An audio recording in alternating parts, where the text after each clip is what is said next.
3 வயதுதான். ஆனா அவளோட உயிரை ஒரு காம கொடூரன் பறிச்சுட்டான்.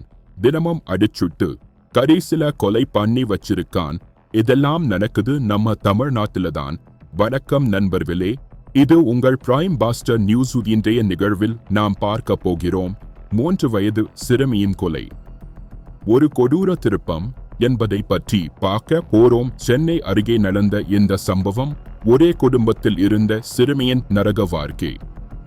அவரது நெருங்கிய உறவினரே அவளை தினமும் அடித்து பீதி விளைவித்து சீரழித்து துன்புறுத்திய சம்பவம் அதிர்ச்சி அளிக்கிறது. அந்த பாவி குயிலை மருத்துவமனையில் அழைத்த போது அவரது உடலில் காணப்பட்ட பட்டங்கள், புண்கள், நச்சுவடி பார்த்த மருத்துவரே பதறிவிட்டார்.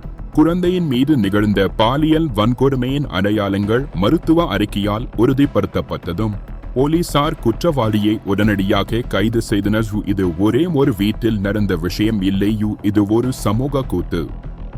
இந்த மாதிரி கொடூரங்களை பொறுத்து கொள்ள முடியாது. இது ஒரு சிறுமிக்கு நடந்தது.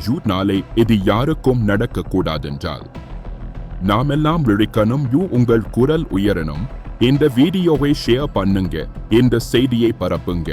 ஒரு குழந்தைக்கு நீதிக்காக நீங்களும் ஒரு ஒலி கொடுங்க. வீடியோவை லைக் பண்ணுங்க, உங்கள் கருத்தை கமெண்ட்ல சொல்லுங்க. பிரைம் பாஸ்டர் நியூஸ் சப்ஸ்கிரைப் பண்ணுங்க. உண்மையை சொல்வோம்.